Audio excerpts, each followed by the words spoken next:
Muy buenos días, queridos amigos. Estamos en Discipulando Naciones, el poder de la verdad para transformar culturas, del doctor Darrell L. Miller con Stan Courage. De verdad, esto es un libro muy bonito. Aquí vamos a leer el primer capítulo del día de hoy, que es relacionado con la historia. Y hoy tenemos acá el prólogo, dice, de George Grant. ¿Cuál es el elemento más importante para que tenga éxito un proyecto de la ayuda de emergencia y desarrollo en favor de los pueblos necesitados del mundo? ¿Cuál es el resultado esencial que podemos incluir en cualquier iniciativa para alimentar al que tiene hambre, vestir al desnudo y socorrer al que sufre? ¿Cómo movilizarnos nuestra abundancia a favor de su carencia? ¿Cuál es la mejor manera de asegurar que se le haga justicia? Si la discreción es la mejor virtud del valor, ¿cuál es la virtud más valiosa de la misericordia? Las respuestas a tales preguntas se enfocan invariablemente en aspectos mecánicos o estructurales. Tendemos a creer que ayudar al pobre es asunto de logística. Nos inclinamos a creer que diseñando los proyectos adecuados, tanto con un adecuado sistema de apoyo, teniendo suficientes recursos y poniendo en operación un sistema administrativo eficiente, podríamos solucionar casi cualquier problema. Si tan solo pudiéramos lograr que la gente se dé cuenta de lo que está sucediendo, si logramos que hicieran conciencia y obtuviéramos la aprobación del gobierno, podríamos terminar con la plaga de necesidades en todo el mundo. Sin embargo, en este extraordinario libro, Darren Miller propone algo, esgrimir en nuestros esfuerzos a favor de los necesitados en una cosmovisión bíblica. El arma más efectiva no es el dinero, ni mayores recursos humanos, o mejores listas de correo, ni mejores programas, mayor eficiencia o mejores sistemas. Lo esencial no es la participación del gobierno, ni una mayor participación en el ámbito comunitario, o lograr que el público esté más informado. El arma más efectiva no es lograr una mayor unidad denominacional, o mayor cooperación internacional, o mejores canales de distribución. El doctor George Grant, doctor de filosofía, doctor de literatura, es director del Centro de Estudios de King Meadow Studio Center. Doctor Grant es conocido en su trabajo a favor de los necesitados que no tienen hogar. Con su trabajo le ayuda de emergencia y al desarrollo internacional, y por su trabajo en defensa del valor sagrado de la vida.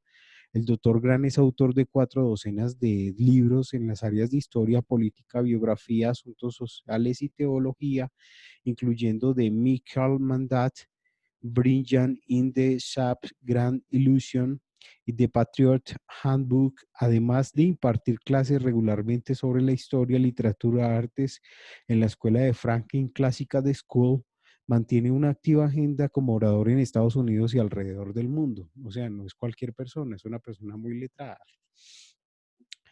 En lugar de esto, propone el autor, son ideas las que producen las consecuencias más poderosas. Cuando las ideas correctas son la fuerza motriz de nuestras acciones, todo lo demás se añade a su tiempo. Pero cuando estamos plagados de ideas incorrectas, nuestros planes mejor delineados inevitablemente acabarán en nada. Consideremos los recursos desastrosos de muchos bien intencionados esfuerzos del siglo XX para ayudar a los pobres. Sumas astronómicas de recursos, brillantes estrategias y programas llevados a cabo con determinación se han frustrado a cada paso debido a filosofías inadecuadas, inconsistentes o injustas. Lo mejor que tenemos para dar es insuficiente. Si está comprometido por ideas equívocas, las ideas regularmente tienen consecuencias. En 1917, cuando las tropas estadounidenses se estaban preparando para surcar los mares para ir a los campos de batalla en Francia y Bélgica, durante la Primera Guerra Mundial, la Sociedad Bíblica de Nueva York pidió al expresidente Roosevelt que escribiera una dedicatoria para el Nuevo Testamento de bolsillo, y cada soldado escribiría una copia de esta edición. El gran hombre accedió con mucho gusto y empezó citando un extraordinario llamado bíblico a una vida balanceada, lo que llamó el mandato de Miqueas. Oh, hombre, el que te ha declarado lo que es bueno y que pide Jehová de ti solamente hacer justicia y amar misericordia y humillarte ante tu Dios, como dice Miqueas capítulo 6, versículo 8, afirmando que toda la enseñanza del Nuevo Testamento es realmente tipificada o simbolizada en el versículo de Miqueas. Rosenberg exhortó a que los hombres a servir de guía para el mundo, tanto de palabra como de hecho, a través de una rectitud moral e intachable. En su breve mensaje, los soldados les a los soldados les explicó: haz justicia y por tanto pelea valientemente contra aquellos que representan el reino de Moloch y Belcebú en esta tierra. Ama la misericordia, trata bien a tus enemigos, socorre al afligido, trata a la mujer como si fuera tu hermana, cuida de los niños pequeños y trata con cariño a los ancianos y los niños válidos.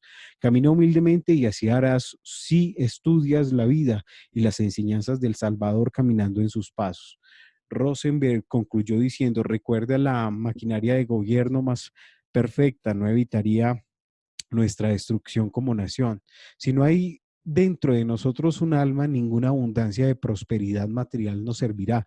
De algo si nuestros sentidos espirituales se atrofian.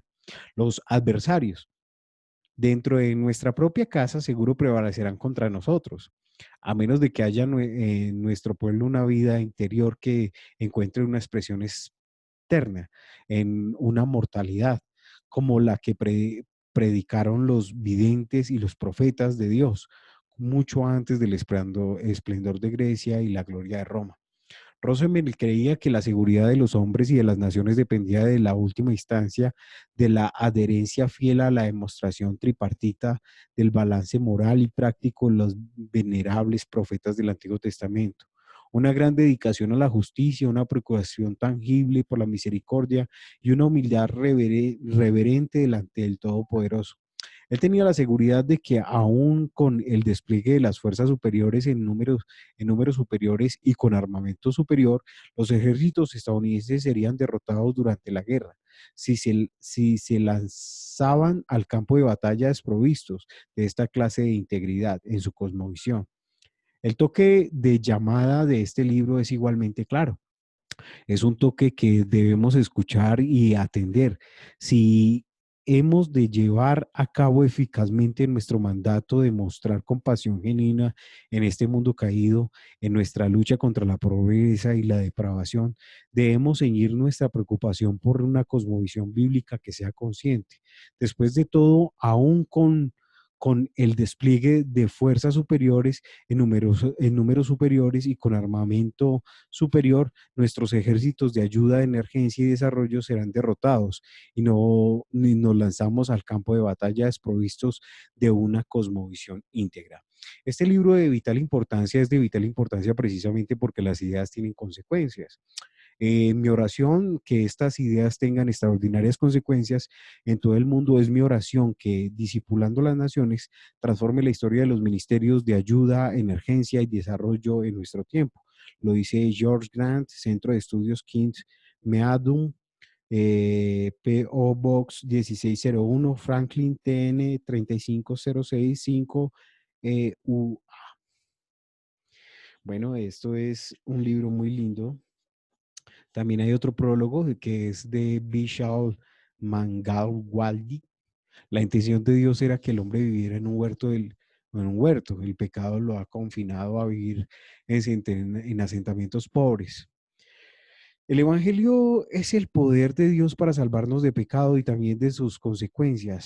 Siddhartha Gautama, Buda, el pionero del siglo de las luces o la ilustración oriental, veía el sufrimiento humano como una realidad universal.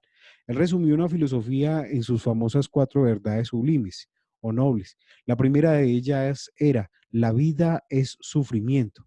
Esta implicaba que la vida no es posible sin el sufrimiento y que por lo tanto la única manera de huir del sufrimiento es huir de la vida misma.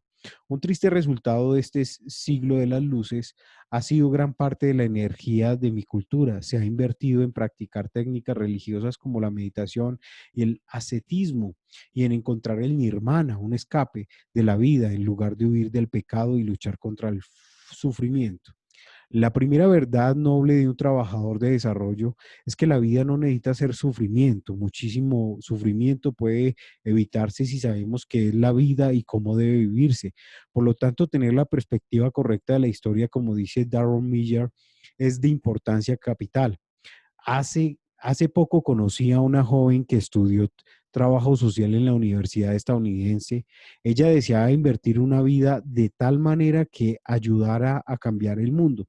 Durante los 4 años de que estudió, se dio cuenta de que ninguno de sus maestros creía que una sola persona como ella pudiera tener algún impacto significativo en el mundo. Por supuesto que la mente secular de Occidente no tiene la integridad que tuvo Siddhartha de elevar un pesimismo a nivel del principio filosófico y fundamental. Tampoco podría ofrecer a esta joven una base intelectual creíble que respaldara su esperanza. En contraste con esto, las enseñanzas de Darren Miller se dieron a un optimismo lo suficiente radical como para inspirar a ir a un país africano dividido. Eh, tremendo, ¿no? Dice, por la guerra, arriesgarse la vida para servir a los refugiados y enseñar a las tribus contendientes el camino de la vida. El día de hoy hay miles de jóvenes sirviendo en todas partes del mundo con grupos como Fundación contra el Hambre Internacional y Juventud contra una Misión, de los cuales pueden dar testimonios similares. Respecto a la influencia que han tenido en sus vidas las enseñanzas de Darrow Miller, el presente desánimo de los intelectuales secularistas ha venido como resultado del colapso del siglo de las luces de Occidente, y la lógica de la ilustración afirmaba que debido a que no hay Dios, el hombre tenía que ser su propio Mesías. Suponía que el hombre era simplemente parte de la naturaleza física y que por lo tanto era posible descubrir las leyes que controlaban la conducta humana. Esas leyes científicas podrían luego utilizarse para construir una utopía. Esta historia o relato metafísico cuasi científico dio nacimiento a la idea de ingeniería social del siglo XIX. Se pensaba de que la misma manera que los ingenieros químicos o eléctricos usaban las leyes de la física para elaborar artículos y aparatos maravillosos, los ingenieros sociales serían capaces de construir sociedades perfectas. El fascismo, incluyendo el nazismo, y el comunismo, incluyendo algunas versiones del socialismo, fueron dos de los más ambiciosos intentos para construir una utopía científica. Los horrores que estos crearon en el siglo XX echaron por tierra el optimismo de la ilustración secular. Ahora sabemos que no somos suficientemente capaces ni suficientemente buenos como para ser nuestro propio Salvador. La ilustración europea no fue la que dio nacimiento al tradicional optimismo occidental. La ilustración simplemente secularizó la esperanza de la cosmovisión bíblica que había dado en la cultura de Occidente. Una fuente clave del optimismo fue la visión singular que se desarrolló durante el Renacimiento. Y en ese sentido de que el hombre tiene tendencia o significado, los teólogos del siglo XIV habían estado debatiendo el tema. ¿Quién es superior, el hombre o los ángeles? El debate se decidió a favor del hombre basándose en el hecho de que Dios había venido como hombre en el Mesías, Jesucristo, a salvar al hombre, tanto varón como hembra. Dios podía hacerse hombre, razonaron los teólogos, porque el hombre fue hecho a imagen de Dios. Obviamente la idea de que el hombre era superior a los ángeles parecía a prima facie ridícula. Hasta el día de hoy, una casta, una tribu o una familia desecha a uno de sus miembros para que esté tirado en las calles del Calcuta, mendigando y sirviendo, devorado por las lombrices, los gusanos o los buitres, precisamente porque le percibe con una carga despreciable. ¿Cómo podría ser superior a los ángeles un ser humano tan inútil e omnipotente? Los teólogos sostenían que él, incluyendo ella, es superior porque su valor es igual al valor de la sangre del Hijo de Dios. Y si ese ser humano inútil es suficientemente importante como para Dios, deje su trono en los cielos y venga a la tierra a morir por él, entonces también es suficientemente valioso como para que la Madre Teresa sacrifique su vida por él. Los teólogos del Renacimiento también llegaron a la conclusión de que si el hombre realmente está hecho a imagen de Dios, entonces es razonable suponer que es capaz de ejercer el control sobre las fuerzas de la naturaleza como para poder aprovechar su energía para el bien. y bajo la autoridad de Dios forjar su propio destino. Los musulmanes, lo cual es incomprensible, descartan el hecho de que Dios se hizo hombre en Jesucristo, tomándolo como un mito blasfemo, una falsedad histórica. Trágicamente, lo que no parecen entender es que al hacer esto, ellos socavan el más poderoso principio humanizador de la historia que ha conocido. El Islam afirma que el hombre es suficientemente importante o trascendente como para que Dios envíe profetas para decirle qué hacer y no hacer. Pero de acuerdo al Islam, cuando el hombre hace lo que no es correcto y está a punto de morir, Dios no lo considera suficientemente valioso como para venir a la tierra a salvarlo él mismo. La implicación es que el hombre puede recibir la ley de Dios, pero no su amor que llega al sacrificio. Supongamos que mi hija se desvía, se enreda en un problema desesperadamente, en un remolino que ella misma ha creado y está sufriendo. ¿Le mandaría yo simplemente instrucciones o correría yo mismo a sufrir con ella y ayudarle a restaurar su vida? Sí, yo creo en el Evangelio y busco ser un hombre de Dios, como Dios es. Entonces tengo que ser tan amoroso con mis hijos como Dios lo ha sido conmigo. Después de demostrar que todos mis hijos son suficientemente valiosos como para que yo sufra por ellos y con ellos y por ellos, yo he ganado el derecho de esperar y exigir que mis hijos se vean unos a otros como los suficientes valiosos para ser servidos para ser servidos, arriesgando la vida. Cristo pudo ordenarnos que amáramos a nuestro prójimo como a nosotros mismos, porque al morir por nosotros, Él nos ha demostrado que nos ama tanto como ama su propia vida. Darren Miller es un maestro popular en gran demanda en todos los continentes. Todos aquellos que hemos aprendido a sus pies estamos agradecidos que se haga enseñanza disponible para mayor audiencia. No cabe la menor duda de que su libro inspira y equipara a muchos a practicar la piedad bíblica. Yo anticipo que el más fuerte cristicismo en las enseñanzas de Darrow vendrá de algunos de nuestros compañeros en la industria del desarrollo. Tremendo, ¿no? Algunos las criticarán porque han sido engañados por el posmodernismo y creen que la tolerancia significa mostrar igual respeto a todas las ideas morales y metafísicas. Piensan que el ser tolerante con las personas que están en desacuerdo con nosotros es una virtud. Sin embargo, tolerar ideas falsas, prácticas sociales malvadas puede ser perverso y cruel. Ciertamente los maestros y escritores que propagaron el nazismo y el comunismo y el socialismo merecen ser criticados y condenados. De la misma manera que nosotros en la India criticamos el día de hoy a nuestros líderes, los cuales nos encadenaron con los grilletes del socialismo. Los estudios realizados por los foros internacionales tales como el Banco Mundial han aceptado que no todas las ideas y prácticas morales tienen las mismas consecuencias. Las naciones pobres son con frecuencia las naciones corruptas. No hay mucha gente que espera que el Banco Mundial tenga la valentía de investigar públicamente el asunto de que si las creencias religioso-culturales son o no una causa importante de una corrupción moral de algunas culturas. Sin embargo, es un hecho que ya Platón había anticipado desde hace siglos.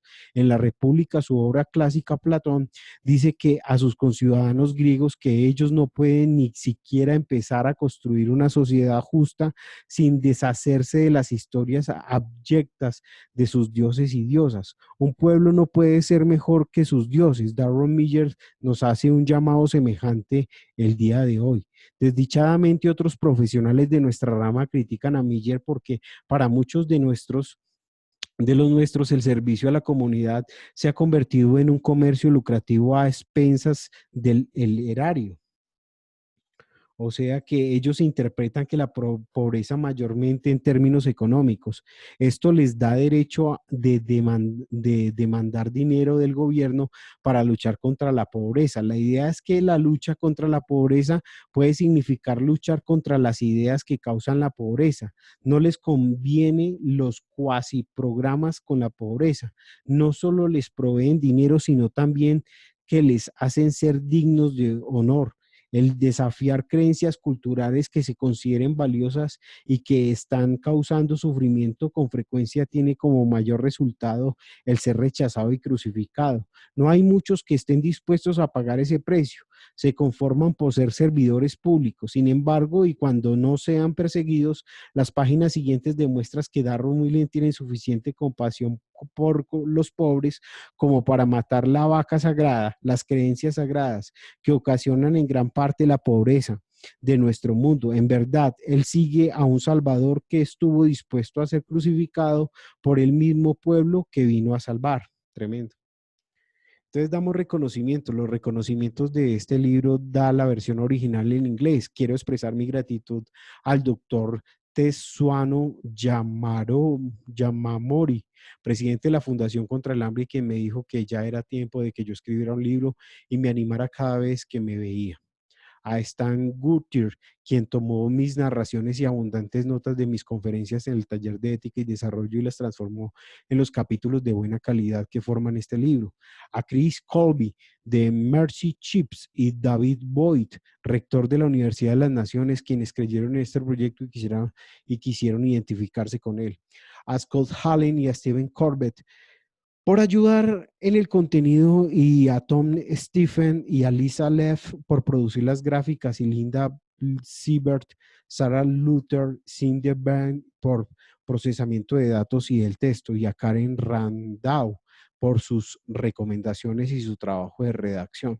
Por último y principalmente doy gracias a mi esposa, dice él, Marilyn, y a mis 4 hijos, Nathan, David, Jonathan y Marie Ross, quien una década vieron a su padre tirar las hojas de papel en una caja, el libro en la caja, y quienes contribuyeron con su paciencia y las palabras de ánimo. Tremendo, ¿no? Bueno, introducción. La temperatura estaba bajo el Hinsegui del Niágara, de 2 años de edad, esperando parado y esclavado, temblando en el aire helado de la noche. El Niágara y su familia habían sido el del genocidio una tierra natal de Ruanda, cuando 1 millón de refugiados, pero un grupo de jóvenes armados, los habían separado de sus padres, a él y a su hermano Nillo de 4 años en el campo de refugiados se extendía creciendo sin control de goma. Asustados con el hambre y confundidos, Nagnara y Nillo eran parte de docenas de niños acompañados por adultos a quienes se les había forzado a cruzar de nuevo la frontera de Ruanda, donde sus padres corrían el riesgo de ser asesinados si regresaban. En mi trabajo con la Fundación contra el Hambre había pasado un día en Gisenji con mis compañeros de trabajo y con mis miembros de otras organizaciones voluntarias y privadas, haciendo preguntas respecto al panorama general. Bajo los auspicios del Alto Comisionado de las Naciones Unidas para Refugiados, estábamos llevando a cabo reuniones para discutir los asuntos respecto al flujo de personas, la provisión de alimentos, agua, cobijas y mil y un detalle más necesarios para procesar a un número de personas. Entonces cometí el error de observar a Natagarina. Una serie de preguntas incómodas me abofetaron el rostro como si fuera el aire helado de la noche. ¿Será que el sistema será se hará cargo de él? ¿Se preocupará alguien de cuidarlo o se perderá en el montón? Repetidamente el panorama general se disolvió, convirtiéndose en personal. Con un nudo en el estómago miré hacia el otro lado y aquí, anhelando en el refugio los brazos de una madre, estaba un niño de 2 años con hambre, con un número para ser procesado. ¿Quién lo va a cuidar? No, esta es la pregunta correcta. No lo voy a cuidar yo, lo voy a cargar y abrigar con mi chamarra. Abogaré por él con militares de Ruanda y le encontraré aliento, agua y alojamiento. Este libro es para aquellos que con compasión, altruismo, por principios, o por lástima se hacen la pregunta de manera simple, ¿me voy a preocupar yo? Es para todos aquellos que quieren ayudar a todos los Natagari en sus comunidades, en los barrios y los que están cerca de sus casas alrededor del mundo. Es para aquellos que se ven grandes, las grandes masas de refugiados, los incontables rostros de que tienen hambre. Es para aquellos que gritan, basta, basta. Wow, hermosa lectura, ¿no? Es para el profesional con experiencia que trabaja con ministerios de compasión y para el trabajador social que anhela tener una visión fresca de un problema complejo. Este libro es para el voluntario que trabaja en el dispensario o centro de ayuda para pobres de su comunidad, para aquel que recauda dinero para los pobres, es para todos aquellos que se preocupan por los necesitados, es para ti. La pregunta, Jesús dijo, a los pobres siempre los tendréis con vosotros. Una pequeña mirada al mundo de hoy basta para comprobar que su observación es correcta. Lo sigue siendo aún después de 2 milenios, a pesar de miles de millones de dólares gastados a través de programas de Great Society. El nivel de pobreza en los Estados Unidos, el país más rico en la historia del mundo, sigue siendo alarmantemente alto. Los que ahogan por los necesitados dicen que 1 de cada 4 niños en los Estados Unidos vive en la pobreza y que a pesar del avance mundial en el libre comercio, cientos de millones de personas viven irremediablemente atrapados en un ciclo de necesidad, ignorancia y enfermedad y temor. La pregunta es ¿por qué? ¿Cuáles son las causas de la pobreza? ¿Son las circunstancias físicas de la razón primordial de la indigencia o debemos buscar en otra parte? La mayoría de profesionales que trabajan en los ministerios de compasión analizan este asunto desde un punto de vista social, económico, político. Yo voy a analizar desde un punto de vista de las historias, con una obra de ficción, sino las historias metafísicas que los pueblos cuentan respecto de sí mismos. Este libro intenta promover respuestas que usted tal vez no ha escuchado en las noticias o no ha escuchado que se discutan en un congreso de organizaciones de ayuda y desarrollo. Aún si se trata de un congreso de organizaciones cristianas, voy a explorar los valores culturales y las creencias religiosas que determinan no solo la forma en que piensan las personas, las comunidades y las naciones, sino también la forma en que viven. La historia verdadera, algunas de las historias de la metafísica motiva el desarrollo humano. Si una de ellas lo hace, pero no es nueva.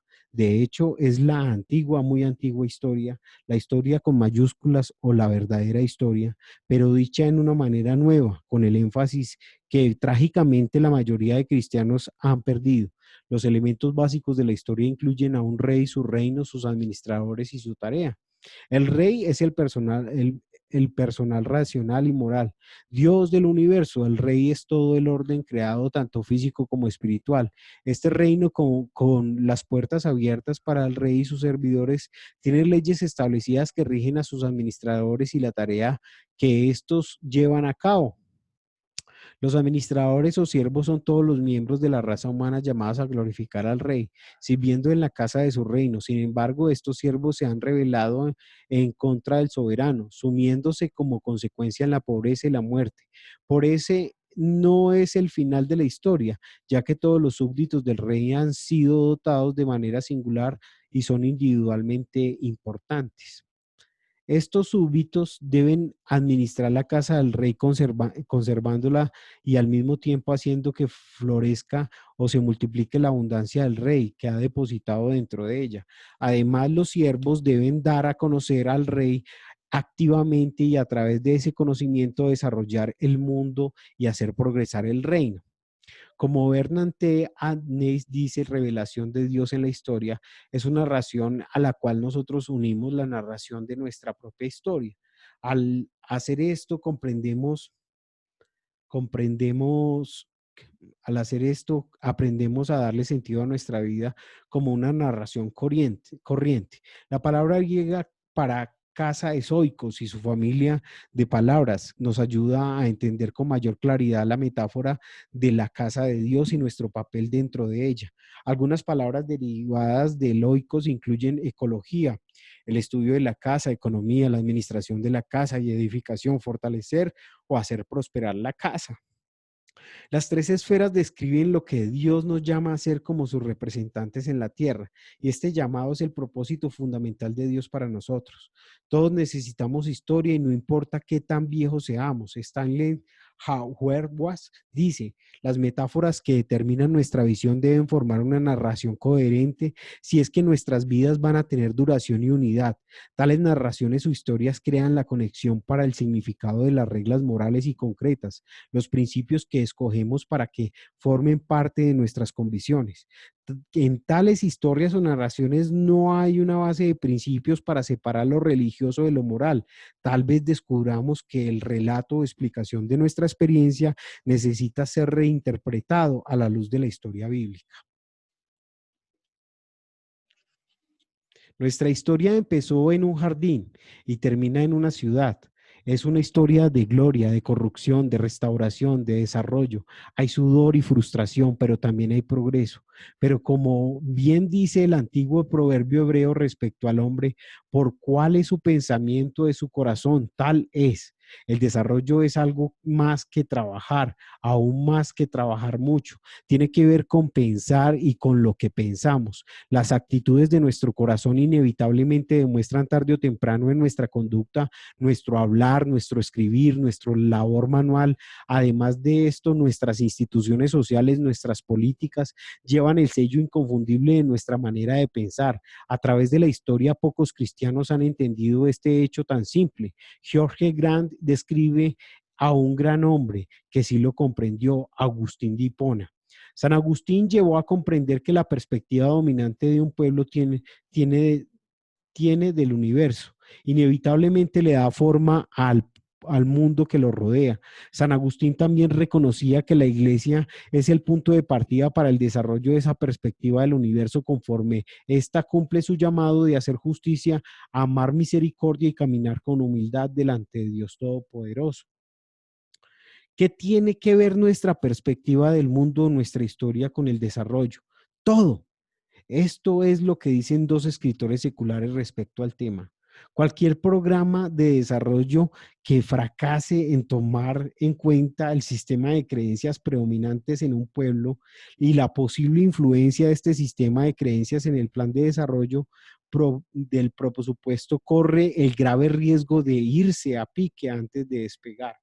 El desarrollo de los pueblos y comunidades y naciones no simplemente sucede ni tampoco ocurre en el vacío, tal como la tierra en la cual se planta un árbol y va a jugar un papel decisivo en el crecimiento del árbol. De la misma manera, los valores, las actitudes, la cultura, el etos de un pueblo va a determinar si su desarrollo es saludable, raquítico o inexistente. La tesis de este libro es que hay una historia que puede transformar la pobreza en abundancia y hay un conjunto de principios, una ética del desarrollo que produce una tierra fértil para el desarrollo. La guerra.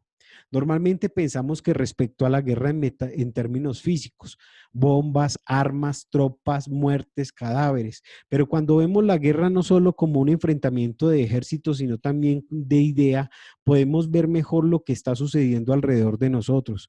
Mucha gente dice que en este momento hay una guerra cultural en los Estados Unidos, un choque entre visiones opuestas del país liberal y conservadora. Cualquiera que lea los periódicos sabe que esto es algo que más que un debate amigable, además debe ver además de ver este choque de valores, vemos la guerra económica cuando las empresas tratan de destruir a sus competidores y cuando las naciones utilizan el comercio o el chantaje para tratar de influir en otras actúen de acuerdo a su voluntad.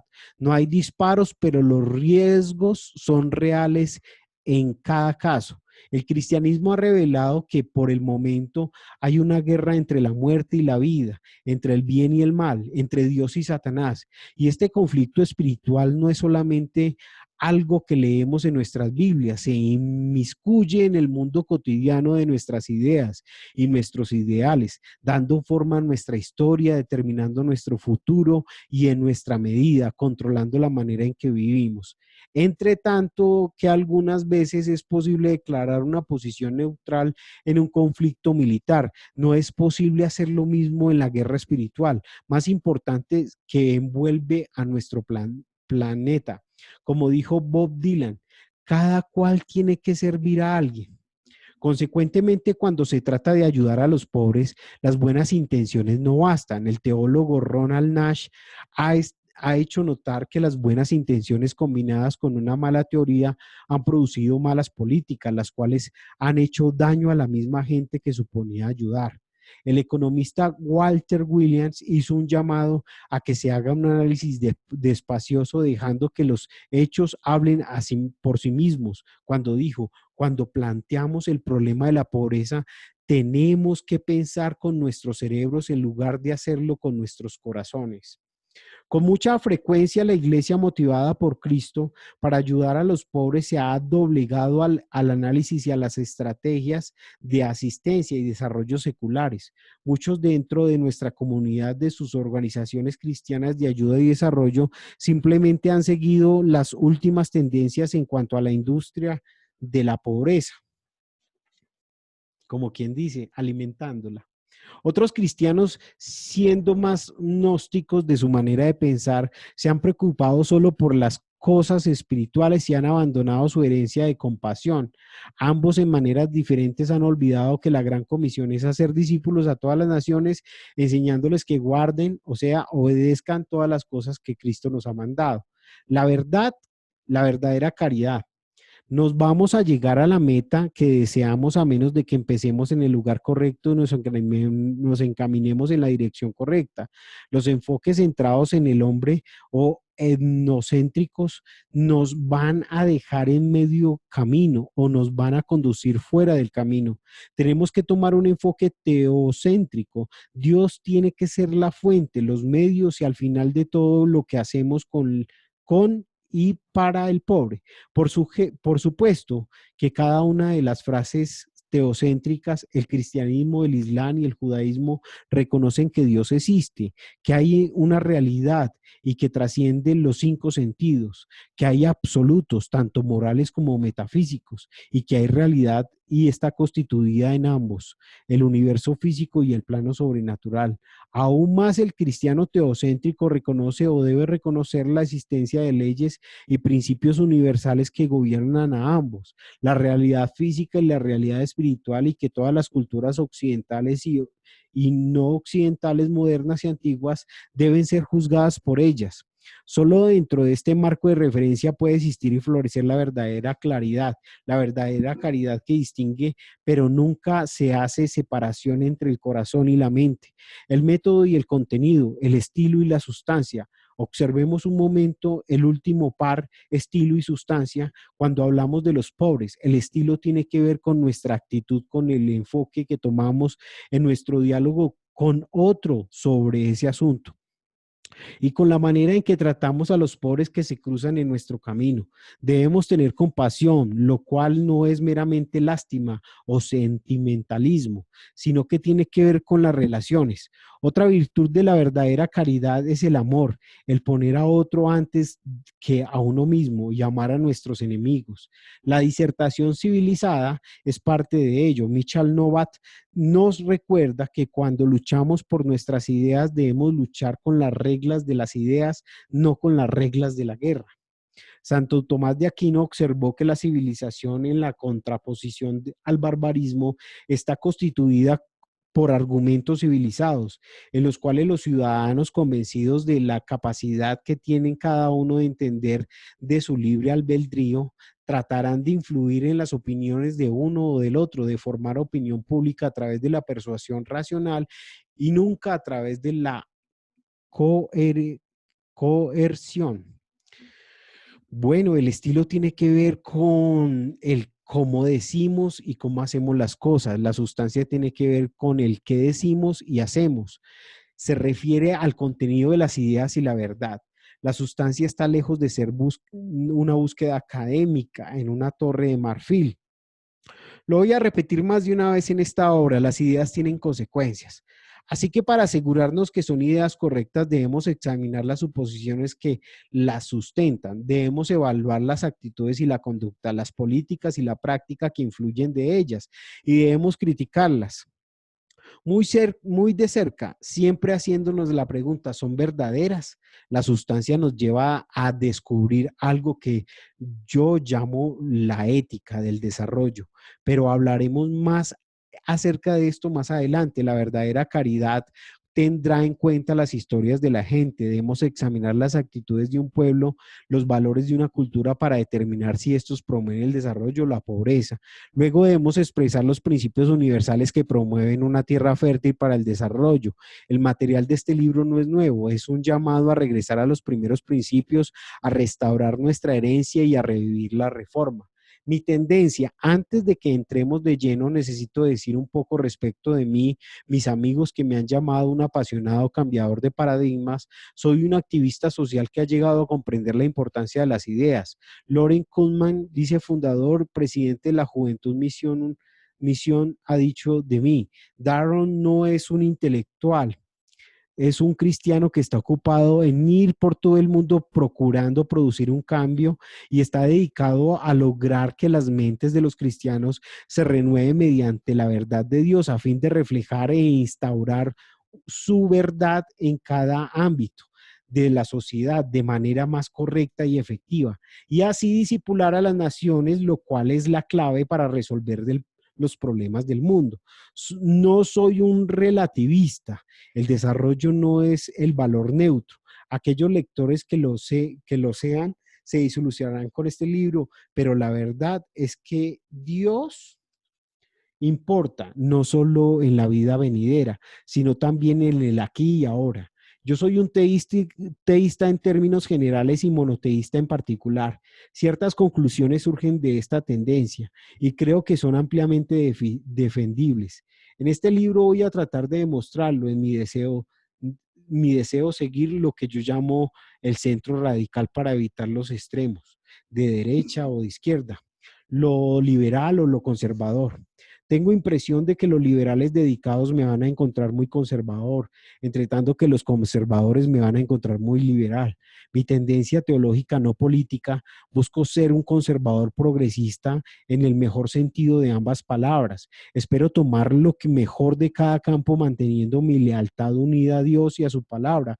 Espero ser liberal, de la raíz latina libre, en el sentido de ser progresista y audaz en manera de pensar, abierto a nuevas ideas, generoso y sin convencionalismos, con una mente amplia, capaz de respetar y evaluar cada forma crítica las opiniones de otros. No intento ser liberal en el sentido de ser libertino, sin restricciones morales, ni tampoco soy un secularista como se considera que no lo son muchos de la izquierda política. También espero ser conservador de las palabras latinas com y servare, que significa conservar y guardar, en el sentido de conservar los principios fundamentales, apreciando todo el consejo de Dios y manteniendo las verdades fundamentales de la fe, incluyendo aquella que dice que la vida se encuentra solo en Cristo.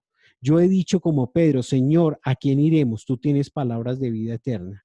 No es mi intención ser de mente cerrada o dogmático, pero a cosas como esenciales no espero ser experto en los pequeños detalles. Se trata de la verdad. Pablo dice que nosotros debemos retener lo bueno y no hay necesidad de aferrarnos a nada que sea inferior a lo bueno. El mensaje de este libro es una obra en progreso. Así ha ido creciendo y madurando durante una década. Muchos amigos han criticado el contenido, han estimulado su progreso. Los comentarios del lector y su crítica constructiva fomentarán mi aprendizaje. Puede ponerse en contacto conmigo a través de Una palabra final antes de entrar en el relleno de la materia. Por su simplicidad, yo utilizo con frecuencia la nomenclatura usual del hombre u hombres para referirme a ambos, hombre y mujer.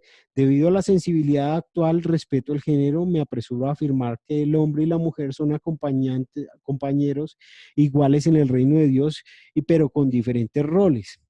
En tanto que algunos no quieren hacer esta distinción, históricamente esta ha sido la posición cristiana y una que vale la pena conservar. Pero este es un tema para otro libro. A través del libro hay preguntas de estudio que le ayudarán a clarificar su propia manera de pensar en cuanto a los asuntos que aquí se discuten. Si se toma el tiempo para pensarlas con detenimiento, tendrá la oportunidad de empezar a transformar su perspectiva del universo para que éste refleje más de cerca la historia bíblica. Esta historia produce una profunda diferencia Cuando se aplica a asuntos de desarrollo, los siguientes capítulos le mostrarán cómo. Bueno, hemos llegado a nuestro, a nuestro prólogo, a nuestro final de prólogo. Sí, que es prólogo e introducción, y espero que haya sido de ayuda. Seguiremos con nuestros capítulos en el siguiente video. Bendiciones.